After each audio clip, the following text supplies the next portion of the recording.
নানা আয়োজনের মধ্য দিয়ে সারা দেশে পালিত হচ্ছে জুলাই গণ অভ্যুত্থান দিবস।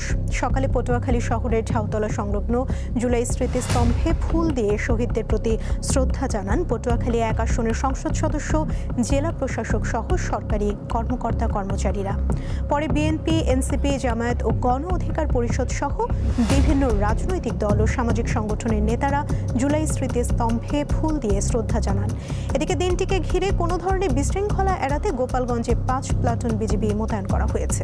মুক্তিযোদ্ধার সন্তান নাতিপুতিরা কেউ মেধাবী নেই, যত রাজাকারের বাচ্চারা নাতিপুতি হলো মেধাবী, তাই না? গণ অভ্যুত্থানের ক্ষমতাচ্যুত শেখ হাসিনার এই বক্তব্যকেই তার পতনের টার্নিং পয়েন্ট হিসেবে অনেকে মনে করেন। যদিও তার ১৬ বছরের দুঃশাসনের বিরুদ্ধে জনগণের ক্ষোভ দীর্ঘদিনের, যার মূল বহিঃপ্রকাশ শুরু হয় ২০২৪ সালের জুলাই থেকে। টানা ৩৬ দিনের আন্দোলনে পতন ঘটে হাসিনা সরকারের। সরকারি চাকরিতে কোটা বাতিলের বিরুদ্ধে ১ জুলাই ছাত্র সমাবেশ ও বিক্ষোভ দিয়ে আন্দোলনের শুরু। ৭ জুলাই পালন হয় বাংলা ব্লকে, স্থবির হয়ে পড়ে রাজধানী। এরপর ধারাবাহিক আন্দোলন চলতে থাকে। রেলপথ ও মহাসড়ক অবরোধে এক প্রকার অচল হয়ে পড়ে সারা দেশ। ১১ জুলাই তৎকালীন স্বরাষ্ট্রমন্ত্রী আসাদুজ্জামান খান কামাল বলেন, শিক্ষার্থীরা লিমিট ক্রস করছে।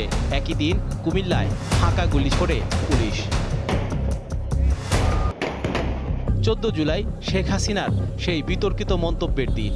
একই দিন রাষ্ট্রপতির কাছে স্মারকলিপি দেওয়ার পাশাপাশি কোটা সংস্কারের দাবিতে সরকারকে ২৪ ঘন্টার সময় বেঁধে দেন শিক্ষার্থীরা। এই ২৪ ঘন্টার মধ্যে যদি মামলা প্রত্যাহার না করা হয়, তাহলে কিন্তু আমাদের কর্মসূচি কঠোর থেকে কঠোর হবে। পরদিনই ঢাকা বিশ্ববিদ্যালয়ে শিক্ষার্থীদের ওপর ছাত্রলীগের নেতাকর্মীদের হামলায় অনেকে আহত হন। পাশাপাশি হামলা হয় জাহাঙ্গীরনগর, চট্টগ্রাম ও রাজশাহী বিশ্ববিদ্যালয়ের শিক্ষার্থীদের ওপর। এতে আন্দোলন স্ফুলিঙ্গের মতো ছড়িয়ে পড়ে। কোটা বিরোধী আন্দোলনে ১৬ জুলাই প্রথম নিহত হন রংপুর বেগম রোকেয়া বিশ্ববিদ্যালয়ের শিক্ষার্থী আবু সাইদ। পুলিশের গুলিতে তার প্রাণ হারানোর ভিডিও সামাজিক যোগাযোগ মাধ্যমে ব্যাপকভাবে ছড়িয়ে পড়ে। ১৭ ও ১৮ জুলাই রাজধানী সহ দেশের বিভিন্ন এলাকায় সংঘর্ষ ভয়াবহ রূপ নেয়। সরকারি স্থাপনা, যানবাহন ও বিভিন্ন প্রতিষ্ঠানে হামলা ভাঙচুরের ঘটনা ঘটে। আইন শৃঙ্খলা বাহিনীর সঙ্গে সংঘর্ষে হতাহত বাড়তে থাকে। আন্দোলন আর শুধু কোটা ইস্যুতে সীমাবদ্ধ থাকে না, মোতায়েন করা হয় বিজিবি। ১৯ জুলাই রাতে সরকার দেশজুড়ে কারফিউ জারি করে, মোতায়েন করা হয় সেনাবাহিনী। বন্ধ হয়ে যায় মোবাইল ইন্টারনেট, পরে ব্রডব্যান্ড ইন্টারনেটও সীমিত করা হয়। জুলাইয়ের শেষ সপ্তাহ জুড়ে গ্রেফতার অভিযান, মামলাসহ বিভিন্ন ঘটনার মধ্যেও আন্দোলনকারীরা নতুন নতুন কর্মসূচি ঘোষণা করেন। জুলাইয়ের শেষ দিকে এসে কোটা আন্দোলনের প্ল্যাটফর্ম, বৈষম্য বিরোধী ছাত্র আন্দোলনের সমন্বয়ক নাহিদ ইসলাম, আসিফ মাহমুদ, সজীব ভূঁইয়া, সার্জিস আলম, হাসনাত আবদুল্লাহ ও আবু বাকের সহ ৬ জনকে গুম করে সরকার। পরবর্তীতে ডিবি হেফাজতে খোঁজ মিলে তাদের। আন্দোলনে নিহতদের স্মরণে ৩০ জুলাই থেকে শুরু হয় ফেসবুক প্রোফাইল লাল করার ট্রেন্ড। ১ আগস্ট জামাত শিবিরকে নিষিদ্ধ করে প্রজ্ঞাপন জারি করে সরকার। ৩ আগস্ট আসে সরকারের পদত্যাগের ১ দফা দাবি।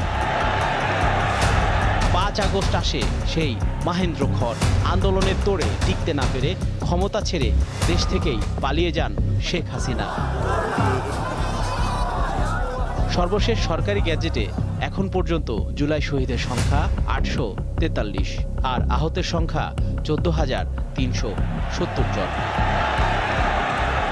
জহুরুল মোহসান, দীপ্ত সংবাদ, ঢাকা। ২০২৪ সালের জুলাই আগস্ট বুলেটের সামনে বুক পেতে দিয়ে নতুন এক স্বাধীনতার স্বপ্ন দেখেছিল এক ঝাঁক তরুণ। ১৮ জুলাই তৃষ্ণার্ত মানুষকে পানি খাওয়ানোর সময় গুলিবিদ্ধ হন মীরমুগ্ধ। আর ৫ আগস্ট যাত্রাবাড়িতে পুলিশের বুলেটে চিরতরে নিজের এক হাত হারান শিক্ষার্থী হাফিজ মোহাম্মদ হুসাইন। বিপ্লবের ২ বছর পেরিয়ে গেছে, ক্ষমতার পালাবদল হয়েছে। তবে যে পরিবর্তনের জন্য এতগুলো জীবন গেল, তার প্রাপ্তি কতটুকু? ৫ আগস্ট পুলিশের সাথে ধাওয়া পাল্টা দেওয়া করতে করতে এক সময় পুলিশ আর কি আমাকে গুলি করে, খুব ইজিলি গুলি করে, যেহেতু আমাকে ঘেরাও করে ওনারা, এখানে ঠেকে গুলি করে আর কি। আরেকজন পুলিশ ছড়া গুলি করে, ওইখানেই আমি আহত আর কি, একবারে যাত্রাবাড়ি থানার মেইন গেটের সামনেই। ভাবছিলাম মরেই যাবো, একেবারে শেষ প্রহর গুনতেছি। ওই সময় বড় ভাইয়া আমার ট্রাউজার দেখে আমাকে ওই ব্যাংকের থেকে টেনে বের করছে। চাওয়াগুলো পূর্ণতা আসলে তখনই পাবে যখন এই দেশের মানুষ, প্রত্যেকটা মানুষ সৎ হবে। এক হাত হারানো হুসাইনের চাওয়া মানুষ যেন তার বাক স্বাধীনতা ফিরে পায়, এগিয়ে যায় দেশ। এই দেশটাকে এমনভাবে গঠন করতে হবে যেন কোনো ফ্যাসিবাদ মাথাচাড়া দিয়ে না ওঠে, মানুষ যেন তার পূর্ণ অধিকার ফিরে পায়, মানুষ যেন তার বাক স্বাধীনতা ফিরে পায়। এদিকে শহীদ পরিবারগুলোর কান্না আজও থামেনি। মুগ্ধর যমজ ভাই স্নিগ্ধর চাওয়া এত ত্যাগ যেন বিফলে না যায়। যারা জুলাইতে তাদের সর্বোচ্চ ত্যাগ দিয়েছে, আমার ভাইয়ের মতন যারা শহীদ হয়েছে, যারা আহত হয়েছে, তারা কিন্তু রাস্তায় এসেছিল। সব থেকে বড় যেই তাদের প্রত্যাশা সেটি ছিল এই যে ফ্যাসিস্ট রাষ্ট্র কাঠামো আছে, সেই রাষ্ট্র কাঠামোর পরিবর্তন। আমরা 2 বছর অতিক্রম করতে যাচ্ছি, কিন্তু এই রাষ্ট্র কাঠামো পরিবর্তনের এখন পর্যন্ত শুধুমাত্র আমরা আশ্বাসই পেয়েছি। এই 2 বছরে আমরা কোনো দৃশ্যমান উদ্যোগ দেখতে পারিনি। বৈষম্যহীন সমাজ গড়ার যে প্রত্যাশা নিয়ে গণ অভ্যুত্থান হয়েছিল, সেই স্বপ্ন এখনো অধরা। জুলাই বিপ্লবের প্রকৃত প্রাপ্তি তখনই আসবে যখন দেশের প্রতিটি নাগরিকের অধিকার ও সুশাসন নিশ্চিত করে মানবিক বাংলাদেশ গড়ে উঠবে। স্বস্তিকা সিংহ, দীপ্ত সংবাদ, ঢাকা। সরকারি চাকরিতে কোটা সংস্কারের দাবিতে 2024 সালের জুলাইতে শিক্ষার্থীরা আন্দোলন শুরু করেন। এক পর্যায়ে তা পরিণত হয় ছাত্র জনতার গণ অভ্যুত্থানে। দেশের সর্বত্র রাস্তায় নেমে আসে মানুষ। আন্দোলন দমনে সরকার নজিরবিহীন শক্তি প্রয়োগ করে, এতে প্রাণ হারায় শত শত মানুষ। 5 আগস্ট পতন হয় শেখ হাসিনা সরকারের। এরপর শান্তিতে নোবেলজয়ী অধ্যাপক ডক্টর ইউনূসের নেতৃত্বে গঠন করা হয় অন্তর্বর্তী সরকার। তখনই দাবি ওঠে জুলাই আগস্ট হত্যাকাণ্ডের বিচারের। এর পরিপ্রেক্ষিতে পুনর্গঠন করা হয় আন্তর্জাতিক অপরাধ ট্রাইব্যুনাল। জুলাইয়ের মানবতাবিরোধী অপরাধের এক মামলায় এরই মধ্যে শেখ হাসিনা ও তার সরকারের স্বরাষ্ট্রমন্ত্রী আসাদুজ্জামান খান কামালের মৃত্যুদণ্ডের রায় হয়েছে। আরও কয়েকটির বিচার শেষ দিকে। এই জুলাই আন্দোলনের আজকে 2 বছর, 1 থেকে 1.5 বছরের মধ্যে যে 6টা মামলার বিচার কার্য শেষ করতে আমরা পেরেছি, এটা আমি মনে করি যে অত্যন্ত দ্রুততম সময়ের মধ্যেই এবং পাশাপাশি স্বচ্ছতা এবং নিরপেক্ষতার মধ্যে এবং আন্তর্জাতিক মান বজায় রেখে আমরা এই 6টি মামলার বিচার কার্য সম্পন্ন হয়েছে। এবং আমি মনে করি যে এর চেয়েও যদি দ্রুত আর বিচার কার্য করেন তাহলে এই বিচার নিয়ে জনগণের প্রশ্ন থাকে। আরও প্রায় আমাদের 3টি মামলা এই মাসেই ইনশাআল্লাহ রায়ের জন্য অপেক্ষমান এবং আরও কয়েকটি মামলা কিন্তু বিচার কার্যে প্রায় শেষ পর্যায়ে। ট্রাইব্যুনালে দায়ের মামলার বিচার দ্রুত শেষ করার ওপর গুরুত্বারোপ করা হচ্ছে বলে জানান চিফ প্রসিকিউটর। সবচেয়ে প্রায়োরিটি দিয়েছি যে জুলাই আন্দোলনে যারা শহীদ হয়েছেন, যারা আহত হয়েছেন, পঙ্গুত্ব বরণ করেছেন, এই জুলাইয়ের মামলাগুলো খুব দ্রুততার সাথে আমরা ইনভেস্টিগেশন শেষ করে আমরা সম্ভাব্য আগামী 1 বছরের মধ্যে যাতে অন্তত জুলাইয়ের সমস্ত বিচার আমরা শেষ করতে পারি, সেই বিষয়ে আমরা একটা কমিটমেন্ট নিয়ে আমরা ইনভেস্টিগেশন এবং বিচার কার্যে আমরা কাজ করে যাচ্ছি। জুলাই গণ অভ্যুত্থানে সংগঠিত মানবতাবিরোধী অপরাধের মামলায় আওয়ামী লীগ সরকারের মন্ত্রী, এমপি এবং দলটির নেতাকর্মী ছাড়াও আইন শৃঙ্খলা রক্ষাকারী বাহিনীর সদস্য ও প্রশাসনের কর্মকর্তাদের আসামি করা হয়েছে। মাহিদুর রহমান, দীপ্ত সংবাদ, ঢাকা। জুলাই গণ অভ্যুত্থান স্মৃতি জাদুঘর উদ্বোধন করেছেন প্রধানমন্ত্রী তারেক রহমান। সকাল 9টায় জাদুঘরটি উদ্বোধন করেন তিনি। উদ্বোধন শেষে জাদুঘরটি ঘুরে দেখেন প্রধানমন্ত্রী। এ সময় তার সঙ্গে ছিলেন সাবেক অন্তর্বর্তীকালীন সরকারের প্রধান উপদেষ্টা ডক্টর মোহাম্মদ ইউনূস, সংস্কৃতি মন্ত্রী নিতাই রায় চৌধুরী, স্বরাষ্ট্রমন্ত্রী সালাউদ্দিন আহমদ সহ অনেকেই। উদ্বোধনের দিন জাদুঘর শুধু আমন্ত্রিত অতিথিদের জন্য খোলা থাকবে আর সবার জন্য উন্মুক্ত হবে আগামীকাল থেকে। জুলাই গণ অভ্যুত্থানের স্মৃতি সংরক্ষণ এবং ভবিষ্যৎ প্রজন্মের কাছে সেই ইতিহাস তুলে ধরার উদ্দেশ্যে প্রতিষ্ঠিত এই জাদুঘরে আন্দোলন সংশ্লিষ্ট বিভিন্ন আলোকচিত্র, দলিল, নিদর্শন ও স্মারক প্রদর্শনের ব্যবস্থা করা হয়েছে। এই জাদুঘর শুধুমাত্র 2024 সালের নৃশংস ঘটনার স্মারক হবে না। এই জাদুঘর বাংলাদেশের মানুষের সামগ্রিক গণতান্ত্রিক অভিযাত্রার সঙ্গে জুলাই গণ অভ্যুত্থানের সম্পর্ক তুলে ধরবে। শুধুমাত্র জুলাই গণ অভ্যুত্থানই নয়, এখানে বাংলাদেশের প্রতি গণতান্ত্রিক আন্দোলন সংগ্রামের ইতিহাসও সংরক্ষিত থাকা জরুরি। ফ্যাসিবাদ বিরোধী আন্দোলনে যারা হতাহত হয়েছেন, পর্যায়ক্রমে আইনের যথাযথ প্রক্রিয়া অনুসরণ করে সেই বিচার হবে স্বচ্ছ, নিরপেক্ষ এবং বিশ্বাসযোগ্য। নানা আয়োজনের মধ্য দিয়ে সারা দেশে পালিত হচ্ছে জুলাই গণ অভ্যুত্থান দিবস। সকাল 9টায় রাজশাহী মহানগরীর সিএনপি মোড়ে জুলাই স্মৃতিস্তম্ভে জুলাই শহীদদের স্মরণে পুষ্পস্তবক অর্পণ করেন ভূমিমন্ত্রী মিজানুর রহমান মিনু। সকালে পটুয়াখালী শহরের ঝাউতলা সংলগ্ন জুলাই স্মৃতিস্তম্ভে ফুল দিয়ে শহীদদের প্রতি শ্রদ্ধা জানান পটুয়াখালী 1 আসনের সংসদ সদস্য, জেলা প্রশাসক সহ সরকারি কর্মকর্তা কর্মচারীরা। পরে বিএনপি, এনসিপি, জামায়াত ও গণ অধিকার পরিষদ সহ বিভিন্ন রাজনৈতিক দল ও সামাজিক সংগঠনের নেতারা জুলাই স্মৃতিস্তম্ভে ফুল দিয়ে শ্রদ্ধা জানান। এদিকে দিনটিকে ঘিরে কোনো ধরনের বিশৃঙ্খলা এড়াতে গোপালগঞ্জে 5 প্লাটুন বিজিবি মোতায়েন করা হয়েছে। ভোলায় দিনব্যাপী নানা আয়োজনে জুলাই গণ অভ্যুত্থান দিবস পালন করা হচ্ছে। দেশের বৃহত্তম স্থলবন্দর বেনাপোল আন্তর্জাতিক চেকপোস্ট দিয়ে বাংলাদেশি পাসপোর্ট যাত্রীদের যাতায়াত আরও বাড়তে শুরু করেছে। ভারতীয় ইমিগ্রেশনে দ্রুত সেবা, সহজ প্রক্রিয়া এবং যাত্রীবান্ধব আচরণের কারণে চিকিৎসা, ব্যবসা, শিক্ষা ও পারিবারিক প্রয়োজনে ভারতগামী বাংলাদেশিদের মধ্যে আস্থা ফিরেছে বলে জানিয়েছেন ভারত ফেরত যাত্রীরা। Bangladesh immigration plus Indian immigration প্রত্যেকটা জায়গায় খুব ভালো বিহেভ করেছে এনারা। এমনি কোনো সমস্যা নেই, আমাদের বেরোতে একটু চেক করে বেশি তো সময় লাগে। এমনি সবার ব্যবহার ভালো, কথাবার্তা ভালো, কোনো সমস্যা নেই। আমি স্কাউট বিষয়ে গিয়েছি, লোকেরা খুবই ভালো, এখানে ইন্ডিয়ান ইমিগ্রেশনে কোনো অসুবিধা হয়নি। তো ফ্রেন্ডলি, কেউ এরকম খারাপ ব্যবহার করেনি। তারপর হচ্ছে ইন্ডিয়ান ইমিগ্রেশনে আজকে আমরা আসলাম, কোনো সমস্যা হয়নি।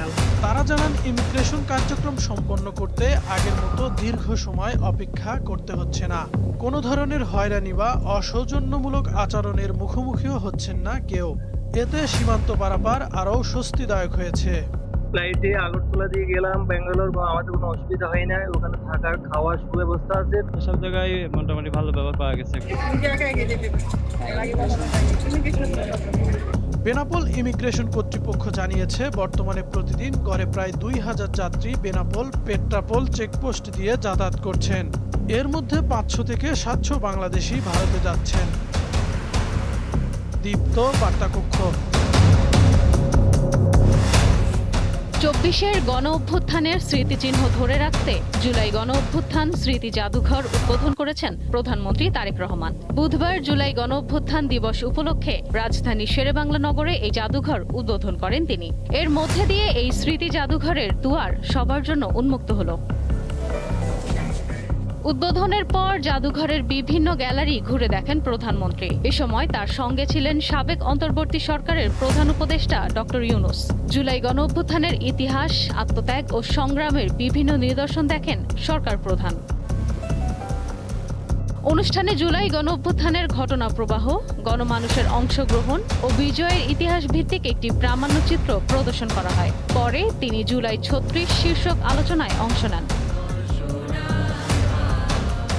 তারেক রহমান বলেন, শুধু জুলাই গণ অভ্যুত্থান নয়, বাংলাদেশের সব গণতান্ত্রিক আন্দোলনের প্রতিচ্ছবি হবে জুলাই গণ অভ্যুত্থান স্মৃতি জাদুঘর। জুলাই গণ অভ্যুত্থান স্মৃতি জাদুঘর ভবিষ্যতের প্রজন্মের সামনে তাদের পূর্বসূরিদের সাহসী ইতিহাস যেমন তুলে ধরবে, অপরদিকে তাদের সামনে উন্মোচিত হবে বিতাড়িত ফ্যাসিস্টদের মুখোশ। স্মৃতি জাদুঘর আমাদের জনগণের সংগ্রাম, আত্মত্যাগ, বেদনা, সাহস ও গণতান্ত্রিক আকাঙ্ক্ষাকে জাতীয় স্মৃতিতে স্থায়ীভাবে ধারণ করার এক ঐতিহাসিক উদ্যোগ।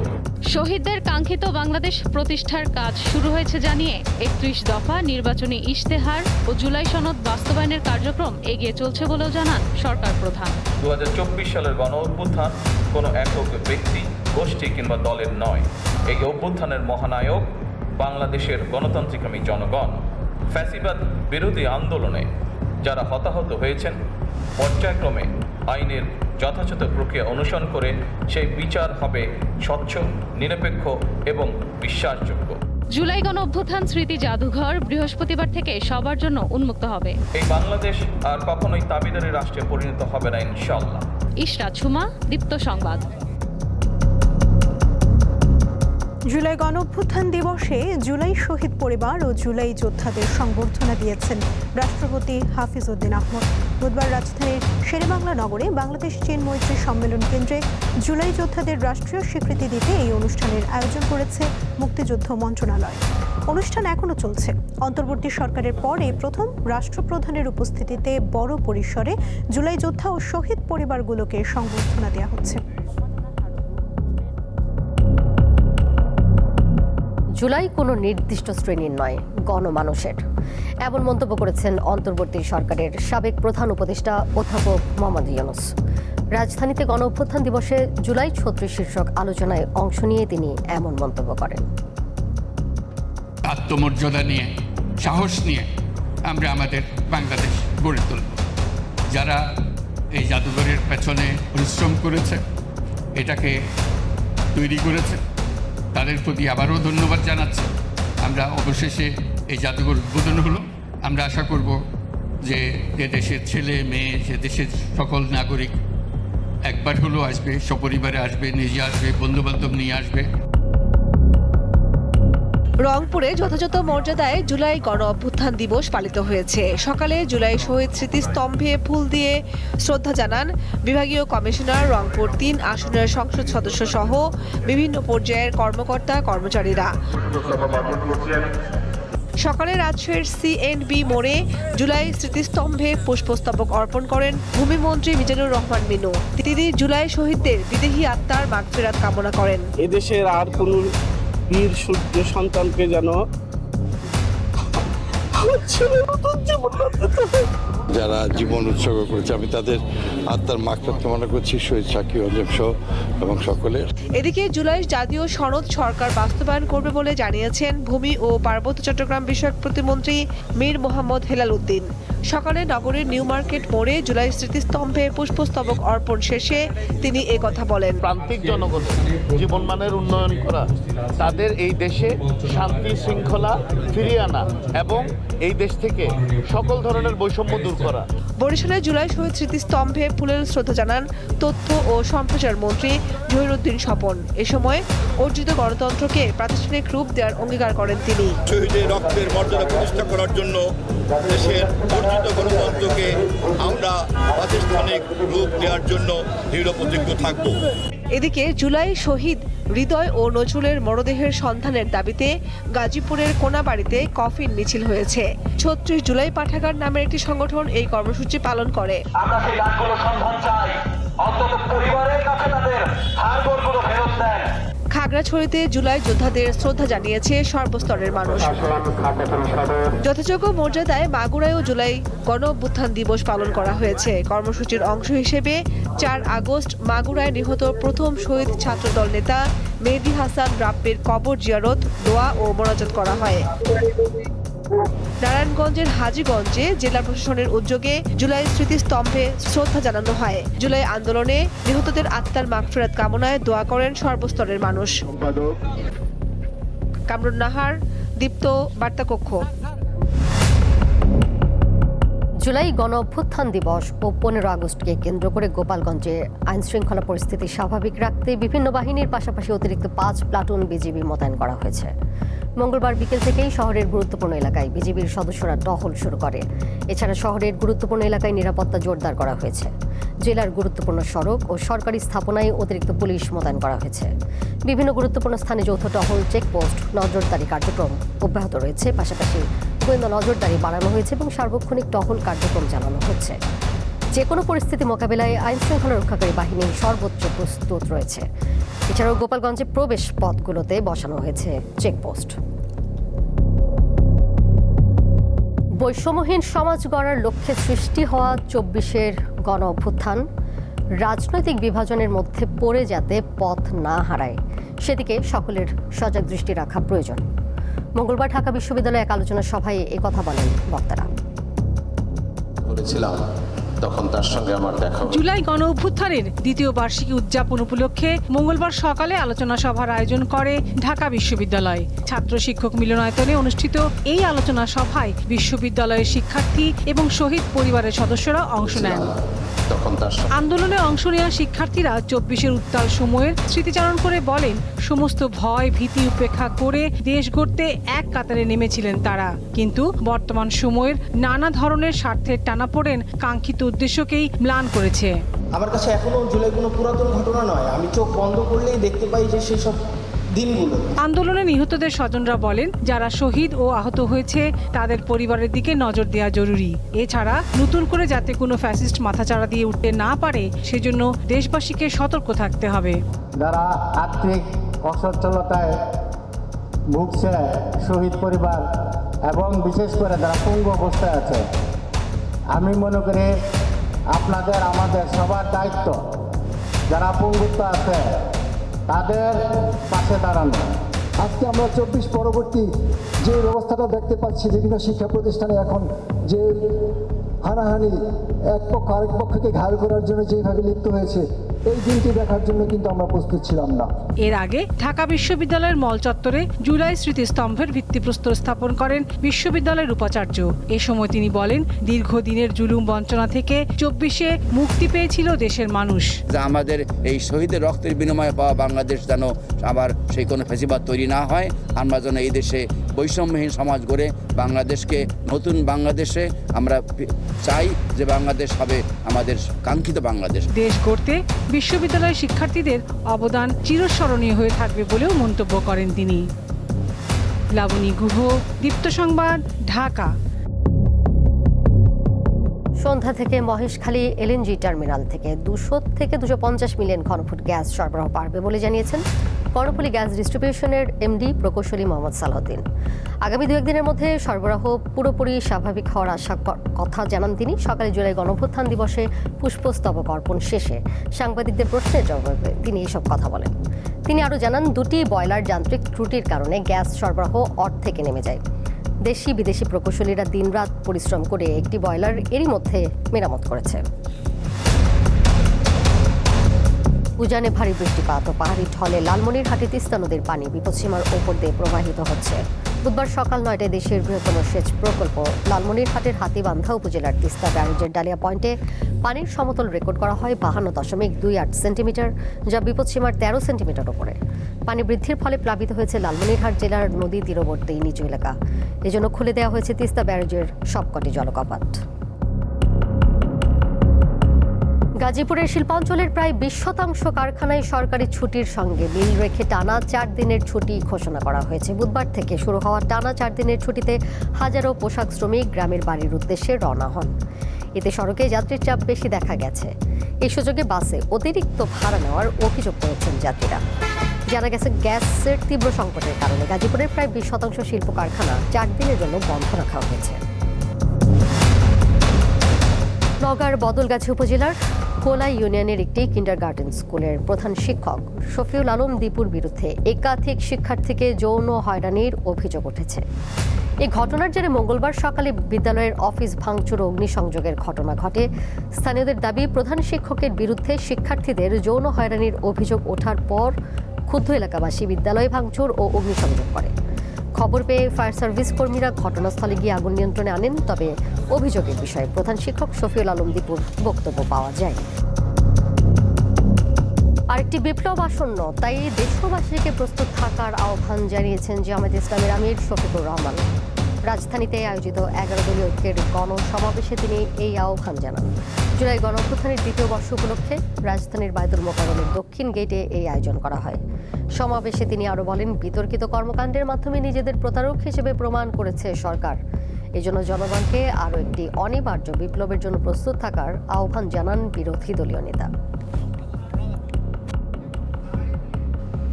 ওনারা বলতে চান, মাত্র 5 মাস হলো সরকারের, এত অস্থির কেন আপনারা? আমি পাল্টা প্রশ্ন করতে চাই, মাত্র 5 মাসের ভিতরে জনগণের সাথে এত বিশ্বাসঘাতকতা করলেন কেন আপনারা?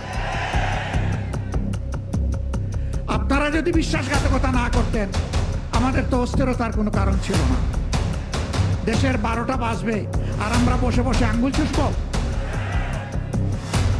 এটা হবে না।